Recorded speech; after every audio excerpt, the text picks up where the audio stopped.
আমার যত গুনাহ আছে মাফ করে দাও রমজানে, দুঃখ ব্যথা ভুলিয়ে দাও এই তো চাওয়া প্রাণপণে।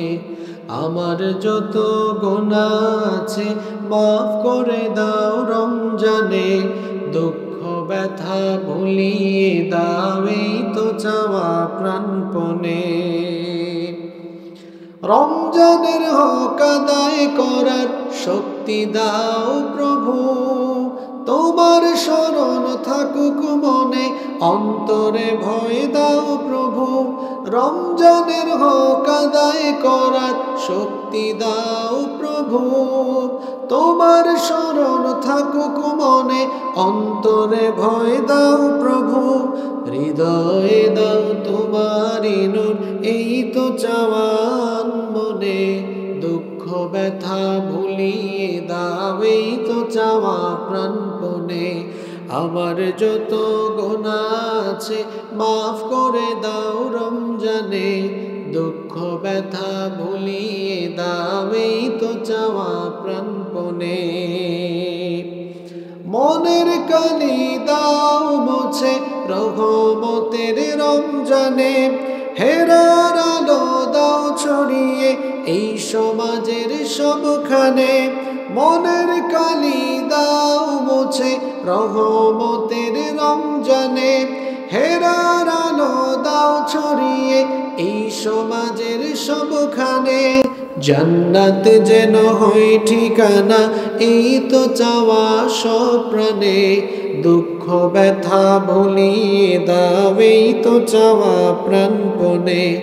আমার যত গুনাহ আছে মাফ করে দাও রমজানে, দুঃখ ব্যথা ভুলিয়ে দাও এই তো চাওয়া প্রাণপণে।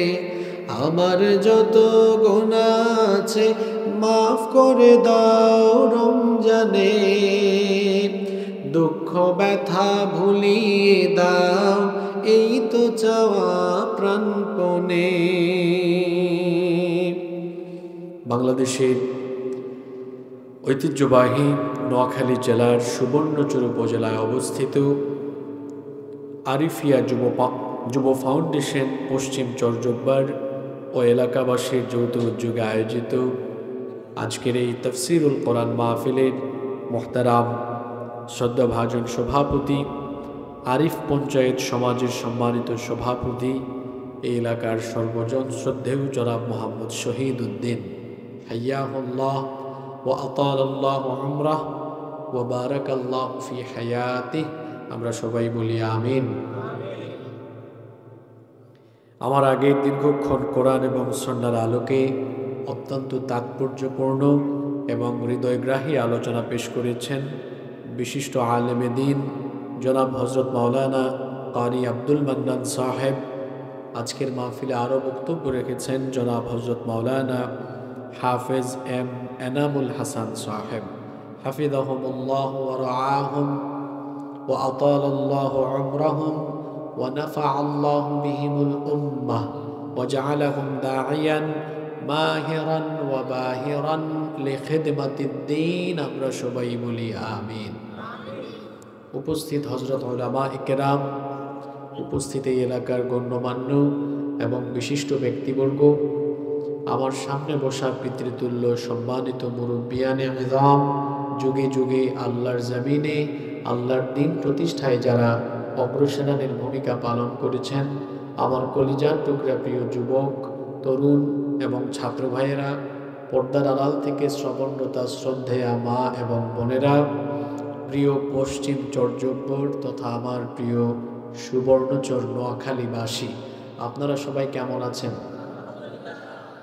আলহামদুলিল্লাহ। আমাদের সবাইকে সুস্থতার সাথে বাঁচিয়ে রেখে আজকের এই সুন্দর বরকতময় নান্দনিক এবং জান্নাতি এই আয়োজনে আমাদেরকে শামিল হওয়ার তৌফিক যিনি দান করেছেন, গলার আওয়াজ বড় করে সবাই বলেন তো তিনি কে? সেই মহান রবের জন্য হৃদয়ের সবটুকু ভালোবাসা, আবেগ, অনুভূতিকে উজাড় করে দিয়ে খুশি মনে প্রাণবন্ত আওয়াজে উচ্চ কণ্ঠে কালিমাতুশ শুকর আদায় করে আমরা সকলেই পড়ছি আলহামদুলিল্লাহ। আমার সাথে সকলেই পড়ুন রব্বানা লাকাল হামদ হামদান কাসীরান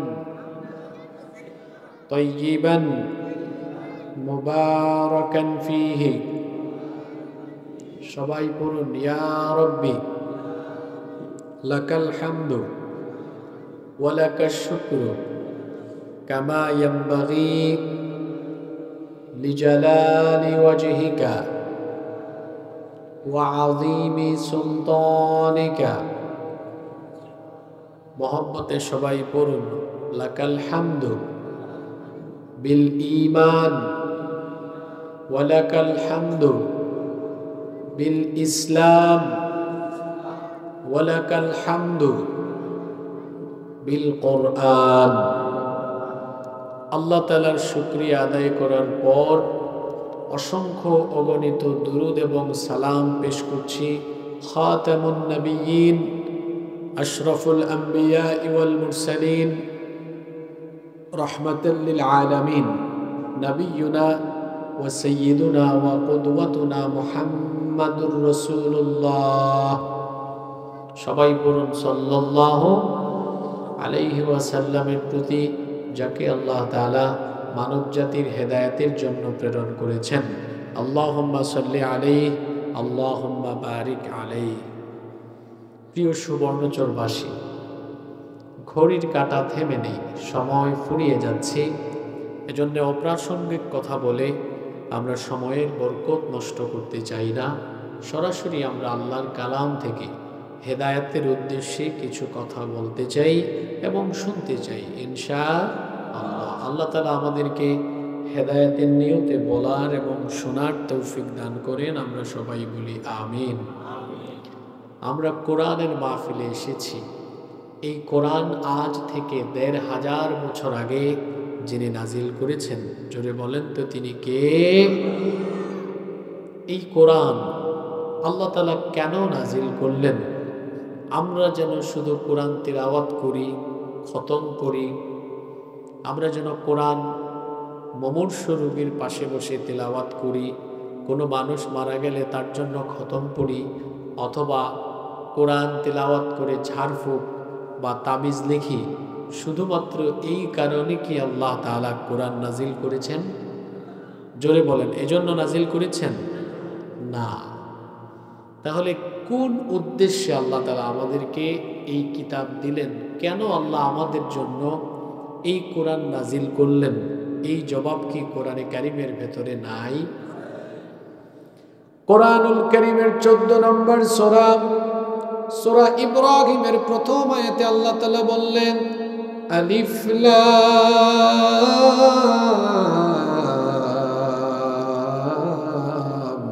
রা কিতাবুন আনজালনাহু ইলাইকা লিতুখরিজান নাসা মিনাল যুলুমাতি ইলান নূর।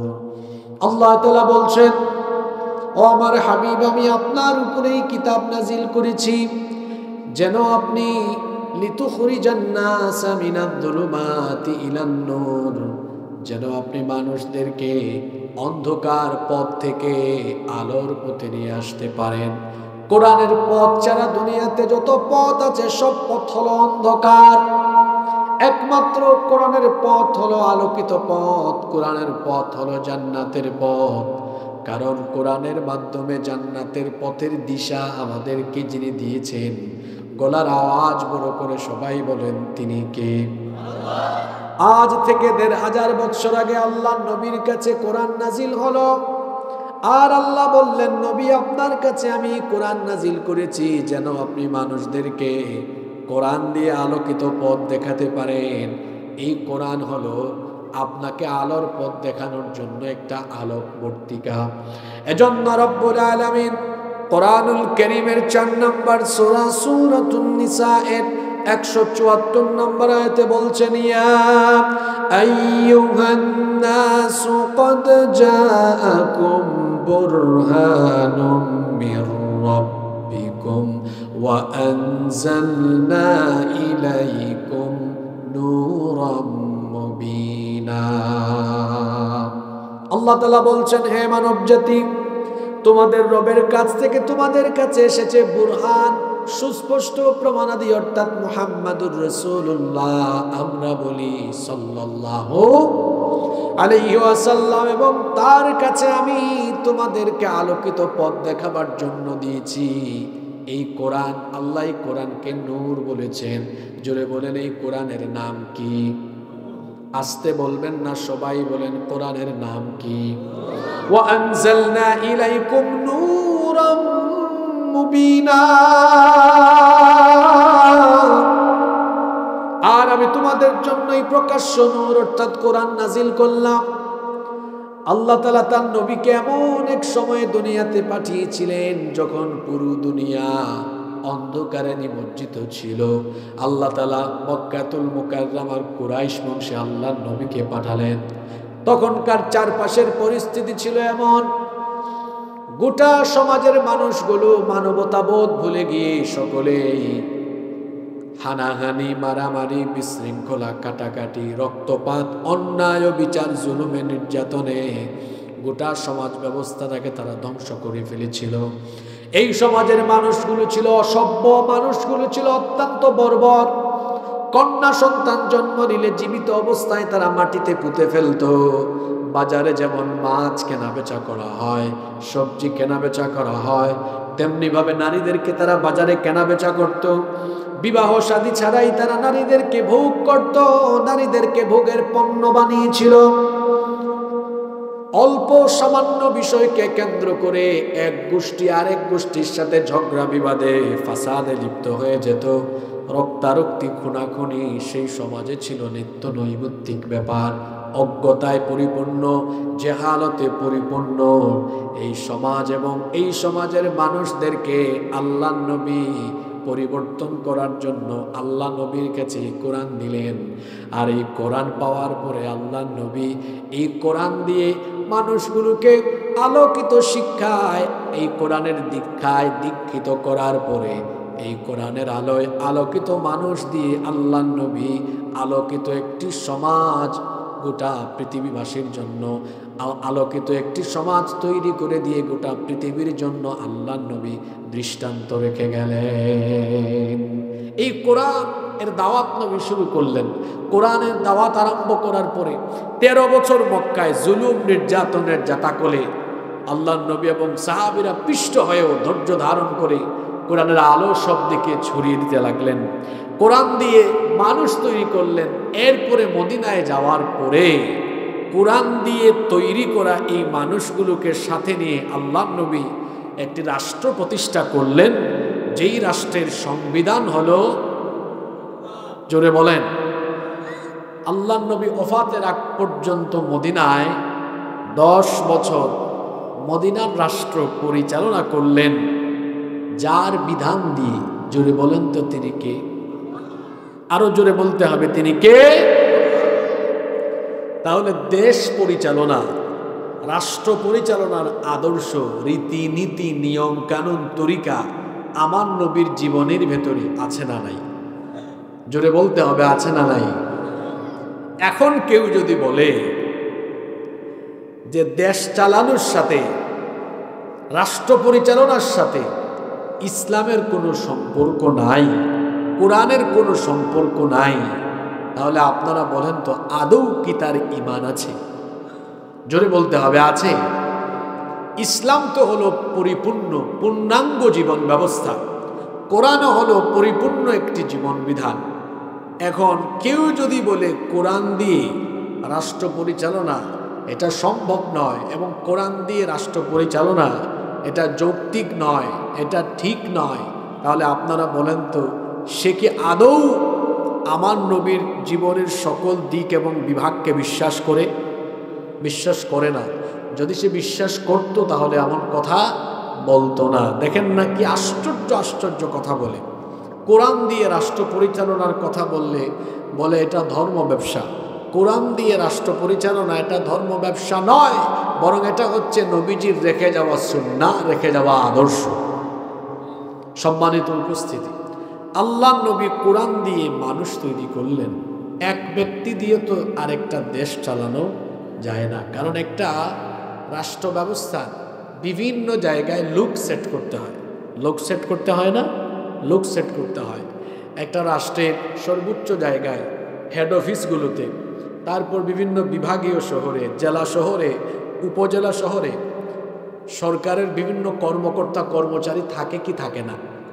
থাকে। এখন এই সবগুলো লোক যদি আদর্শবান, চরিত্রবান, নৈতিক মূল্যবোধ সম্পন্ন না হয়, তাহলে তো অন্যায়, অবিচার, জুলুম থেকে দেশের মানুষকে রেহাই দেওয়া সম্ভব নয়। এজন্য আল্লাহর নবী প্রথম 13 বছর কোরআনের শিক্ষায়, কোরআনের দীক্ষায় মানুষকে দীক্ষিত করলেন। কোরআনের আলোয় আলোকিত কিছু মানুষ তৈরি করলেন, যাদেরকে সাথে নিয়ে আল্লাহর নবী একটি সোনালী রাষ্ট্র উপহার দিলেন। আগে মানুষ তৈরি করেছেন, কারণ মানুষ তৈরি করতে না পারলে, যদি আমার আশেপাশে থাকা লোকদের খাসলত, চরিত্র, স্বভাব ভালো না হয়, তাহলে তো এদেরকে দিয়ে ভালো কিছু করা সম্ভব হবে না। এই জন্য আল্লাহর নবী আগে কোরআন দিয়ে মানুষ তৈরি করলেন, যার কারণে দেখা গেল এই আদর্শবান, চরিত্রবান লোকদের দ্বারা আল্লাহর নবী এমন একটি সোনালী রাষ্ট্র প্রতিষ্ঠা করলেন, যা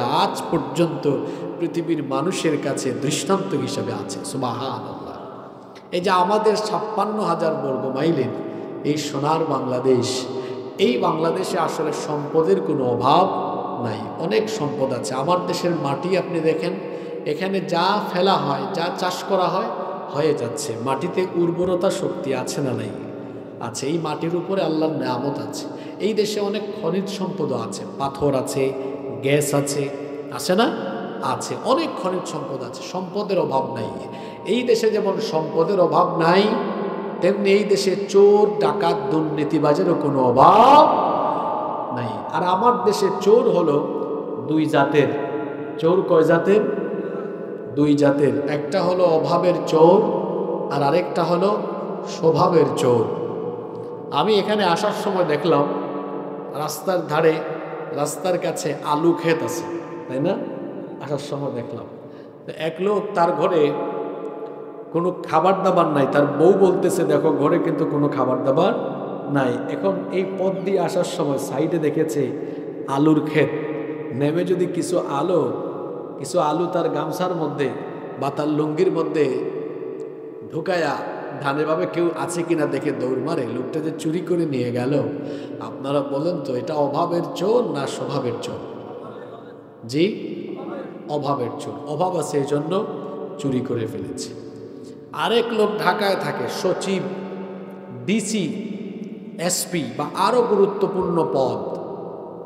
মাস শেষে সরকার তাকে বেতন দেয়, 2 ঈদে ভাতা দেয়, বৈশাখ মাসেও ভাতা দেয়। আবার থাকার জন্য সরকার থেকে কোয়ার্টার বাড়ি দিয়েছে, চলার জন্য গাড়িও দিয়েছে। তারপরেও তার কাছে গেলে দেখা যায় টেবিলের নিচে দিয়ে হাত ঢুকায়, কিছু দিয়ে যান। কোনো ফাইল নিয়ে গেলে, কোনো কাজ নিয়ে গেলে, আপনাদের সুবর্ণচর উপজেলা অফিস আছে না? এখানে ভূমি অফিস আছে, ইউনো অফিস আছে, আছে না? সিলিন্ডার অফিস আছে, আরও বিভিন্ন গুরুত্বপূর্ণ অফিস আছে। সরকার তারে বেতন দেয়, তারে ভাতা দেয়, হ্যাঁ, আবার আরও গুরুত্বপূর্ণ পদে থাকলে বাসা দেয়, গাড়ি দেয়, বাড়ি দেয়। এরপরেও তারে ঘুষ দেওয়া লাগে। ঘুষ ছাড়া কাজ হয় না। এই লোক কলমের খোঁচায় দুর্নীতি করে, আবার জনগণের দায়িত্ব পেলে এমপি হয়েছে, মন্ত্রী হয়েছে, সরকার বাড়ি দেয়, গাড়ি দেয়, টাকা দেয়, বেতন দেয়, ভাতা দেয়, তাও দেখা যায় রাস্তার টাকা খায়, হ্যাঁ, তারপর ওই যে টিআরবির টাকা খায়, ব্রিজের টাকা খায়। এই যে লোকটা বেতন, ভাতা, গাড়ি, বাড়ি পাওয়ার পরেও চুরি ছাড়ে না, দুর্নীতি ছাড়ে না, ডাকাতি ছাড়ে না। আপনারা বলেন তো, এ কি অভাবের চোর না স্বভাবের চোর? তা আমার দেশে অভাবের চোর বেশি না স্বভাবের চোর বেশি? জোরে বলেন, অভাবের চোর বেশি না স্বভাবের চোর বেশি?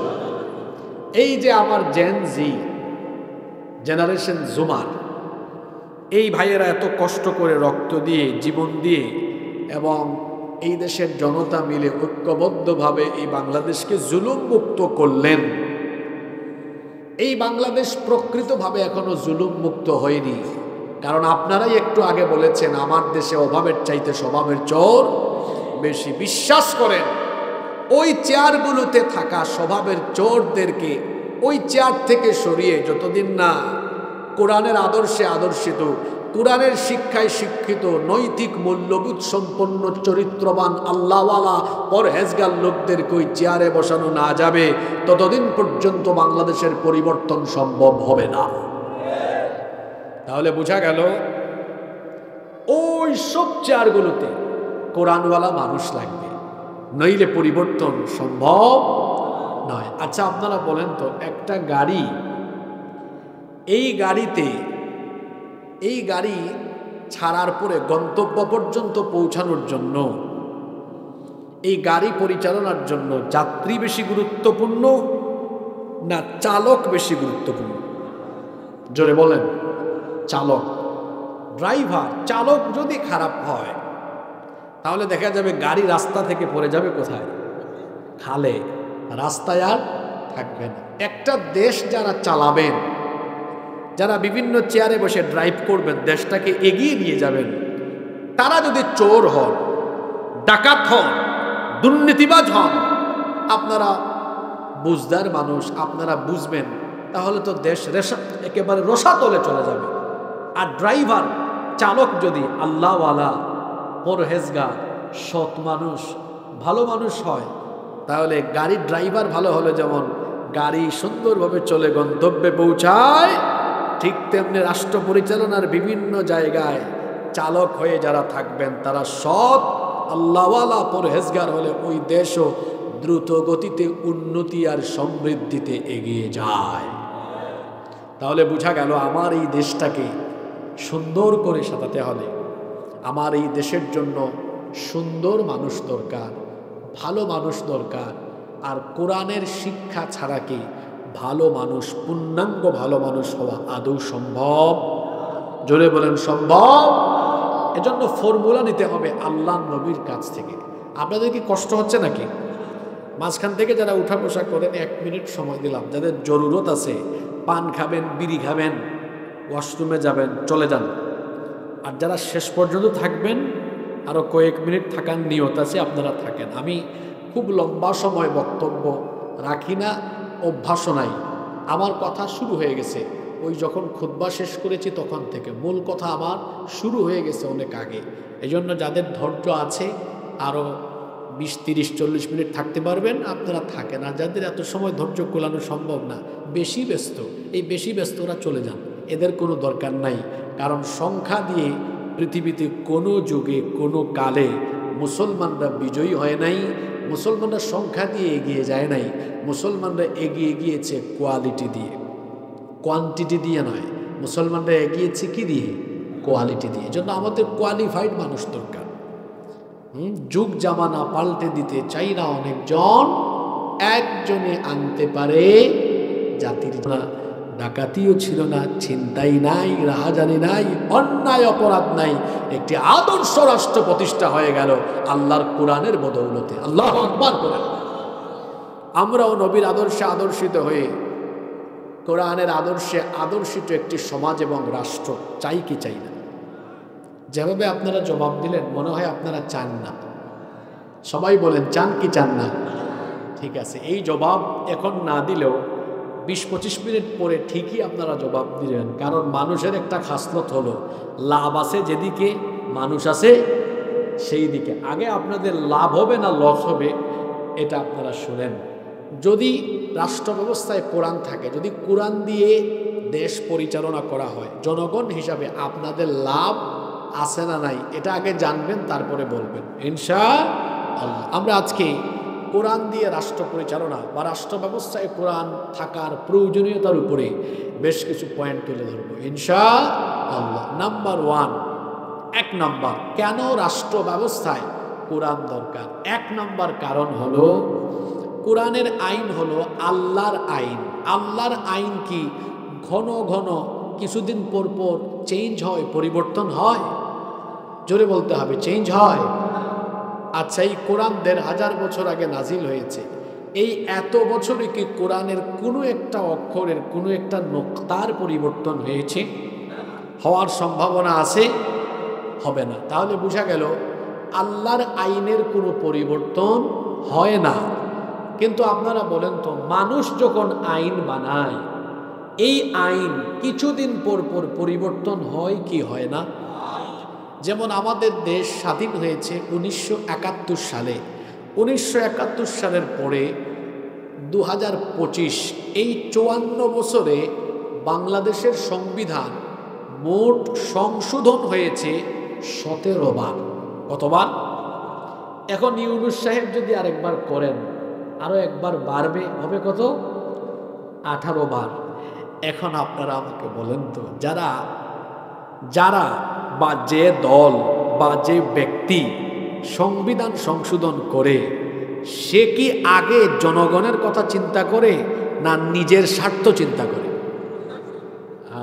আগে নিজের স্বার্থ, নিজে 41 সাল পর্যন্ত ক্ষমতায় থাকতে পারবে কিনা এরকম আইন বানাবে। তারপর নিজের চারপাশে যারা আছে দলের, এদেরকে ফ্যাসিলিটিস দেওয়ার জন্য ওই রকম করে আইন বানাবে। এখন যে ব্যক্তি বা যে দল বা যে মানুষ আইন বানানোর কাজে হাত দিলে আগে নিজের স্বার্থের কথা বিবেচনা করে আইন প্রণয়নে হাত দেয়, সেই স্বার্থপর মানুষের বানানো আইন দ্বারা কি সর্বসাধারণের উন্নতি আকাঙ্ক্ষা শতভাগ পূরণ হওয়া সম্ভব? জোরে বলেন সম্ভব? তাহলে এই ভুল থেকে আমাদেরকে বের হয়ে আসতে হবে। আরে মানুষের যে খাসলত, সে তো আগে তার নিজের স্বার্থ বিবেচনা করে। এজন্য আল্লাহ তাআলা মানুষের ডেইলি নিয়মিত যেগুলা দরকার, এগুলো আল্লাহ মানুষের হাতে দেন নাই। কারণ আল্লাহ ভালো জানেন এদেরকে দিলে এরা যে স্বার্থপর, সে সব তার স্বার্থে ব্যবহার করা আরম্ভ করবে। এজন্য খেয়াল করেন, আল্লাহ তাআলা সবচাইতে জরুরি বিষয়গুলো তার কাছে রেখেছেন। যেমন আমি আপনাদেরকে কয়েকটা বিষয় বলি, আপনারা বলেন তো এগুলো আল্লাহ কি মানুষের হাতে দিয়েছেন কিনা। আগে বলেন এগুলো আপনাদের ডেইলি প্রতিদিন লাগে কিনা। পানি, সবাই বলবেন পানি, আলো, বাতাস, অক্সিজেন, আগুন, সূর্যের আলো, চন্দ্রের আলো। আমি যেগুলো বললাম এগুলো সব কার হাতে? এগুলো যদি আল্লাহ মানুষের হাতে দিতেন, হায় রে হায়, সামান্য একটি ইন্টারনেট তাদের হাতে ছিল, কয় বন্ধ করে চালাইতে পারছিলেন ইন্টারনেট? জুলাইয়ে একটু ইন্টারনেট হাতে বন্ধ করে দিয়ে বলে আমরা বন্ধ করি নাই, বন্ধ হয়ে গিয়েছে। ভুলে গেছেন মনে হয় আপনার? মনে আছে? তো যাদের হাতে একটু ইন্টারনেট থাকায় এরা ইন্টারনেট বন্ধ করে দিয়ে হেলিকপ্টার থেকে গুলি মারে। যদি এদের হাতে সূর্য, চন্দ্র, আলো, বাতাস, আগুন, পানি থাকতো, তারা বলতো সুবর্ণচরের মানুষ, নোয়াখালীর মানুষ বেশি ফোটার করে। আমাদের কথা না মানলে পানি দিব না, বাতাস দিব না, অক্সিজেন দিব না, আলো দিব না। কি বলেন? বলতো কি বলতো না? এজন্য আল্লাহ কামটা করছেন কি, যেগুলা মানুষের দরকার ওগুলো আল্লাহ তার হাতে রেখেছেন, নইলে মানুষ যে স্বার্থপর এগুলাই করত। সুতরাং নোয়াখালীর মানুষ, যে মানুষ আইন বানানোর সুযোগ পেলে আগে নিজের স্বার্থে, দলের স্বার্থে আইন বানাবে, সেই মানুষের তৈরি করা আইন দিয়ে এই দেশের মানুষের ভাগ্য বদলাবে না। যদি মানুষের ভাগ্য সত্যিকার অর্থে বদলাতে হয়, তাহলে মানুষের তৈরি করা আইনকে লাঠি দিয়ে ওই মেঘনা নদীতে বঙ্গোপসাগরে ফেলে দিয়ে আল্লাহর আইনকে গ্রহণ করে নিতে হবে। আল্লাহর আইন ছাড়া আমাদের শান্তি আসবে না, সমৃদ্ধি আসবে না, কল্যাণ আসবে না। কারণ আল্লাহর আইন, এই যে কোরআন, এর ভেতরে কোনো পরিবর্তন হওয়ার সম্ভাবনা নাই। এমনকি এই কোরআনের ভেতরে কোনো ভুল, আরো জোরে বলেন, কোরআনের ভেতরে কি কোনো ভুল আছে নাকি? কোরআনের মধ্যে সন্দেহ করার মতো কোনো বিষয় আছে নাকি? আল্লাহ তো এই জন্য কোরআনের শুরুতেই বলে দিয়েছেন, পড়েন আমার সাথে, যালিকাল কিতাবু লা রাইবা ফীহি হুদাল লিল মুত্তাকিন। এটা এমন কিতাব যার ভেতরে সন্দেহ আছে, এমন কোনো সন্দেহ করা যায় না। আল্লাহু আকবার। তাহলে রাষ্ট্র ব্যবস্থায় কোরআনের আইন 1 নম্বরে কেন দরকার? কারণ মানুষের আইন পরিবর্তনীয় আর আল্লাহর আইন হলো অপরিবর্তনীয়। আমার দিকে তাকান, একটু বোঝার চেষ্টা করেন। আপনাদের এলাকার নাম চরজব্বর না? এই চর্যব্বর পরিচালনার জন্য আপনারা ওনাকে দায়িত্ব দিলেন যে আপনি চালান। এখন একটা এলাকা চালাইতে হলে কিছু আইন লাগে না? উনি আইন বানালেন। মনে করেন উনি 5 বছর পরে আপনারা বলেন আপনার আর ভাল লাগে না, বা উনি রিটায়ার্ডে গেলেন, পরে আপনারা আমাকে দিলেন। আমি চিন্তা করলাম আমার আগের উনি ছিলেন, উনি যে আইনগুলা বানাইছেন, চুরির শাস্তি 2 মাস, না আমার দলে চোর বেশি। আমি চিন্তা করলাম এই আইন এখন সংশোধন হবে, চুরির শাস্তি 1 সপ্তাহের জেল আর জরিমানা। এরকম ওনার তৈরি করা বেশ কিছু আইন আমি কি করলাম, কাটছাট করলাম, কিছু রাখলাম, কিছু বাদ দিলাম, কিছু জোড়া লাগালাম। এরপরে মনে করেন উনি আসলেন, উনি এইসব এরকম কিছু বাদ দিলেন, জোড়া লাগাইলেন, এরকমই তো হয়। এখন আপনারা বলেন তো এইভাবে করে যে ব্যক্তি পরিবর্তনের সাথে সাথে আইনের পরিবর্তন হচ্ছে, এটা মানুষের কল্যাণে না এই ক্ষমতায় থাকা ব্যক্তিদের কল্যাণে? ক্ষমতায় থাকা ব্যক্তিদের কল্যাণে। এখন আপনি বললেন চরজব্বার চালান আপনি, কিন্তু আপনি আইন বানাতে পারবেন না। আইন আমাদের কাছে আছে, চালাবেন আল্লাহর আইন দিয়ে। উনি কি কোরআন থেকে কোনো কিছু বাদ দিতে বা জোড়া দিতে পারবেন? উনি যদি রিটায়ার্ডে যান, আপনারা যদি আমাকে দায়িত্ব দেন, ব্যক্তি পরিবর্তন হয়েছে, এখন বলেন আইনের কি পরিবর্তন হবে? আমার উপরে ওনাকে দিলেন, তা ব্যক্তি আবার পরিবর্তন হলো, আইনের কি পরিবর্তন হয়েছে? বাংলাদেশে 71 থেকে 2025 পর্যন্ত দল ক্ষমতা থেকে চলে গেলে এক দলের আইন আরেক দল কি করে সংশোধন করে, বাদ দেয়, জোড়া লাগায়। বলেন তো, যদি এই দেশে কোরআনের আইন প্রতিষ্ঠা হয়ে যায়, কারো বাপের কোনো ক্ষমতা আছে কিছু বাদ দেওয়ার, জোড়া লাগানোর? তাহলে আপনারা কি এই দেশে এই ক্ষমতা লিপ্সুদের, ক্ষমতার চেয়ারে থাকা ব্যক্তিদের স্বার্থে তৈরি করা আইন চান, না আল্লাহর আইন চান? আরো জোরে বলেন, কার আইন? মনোযোগ থাকবে তো?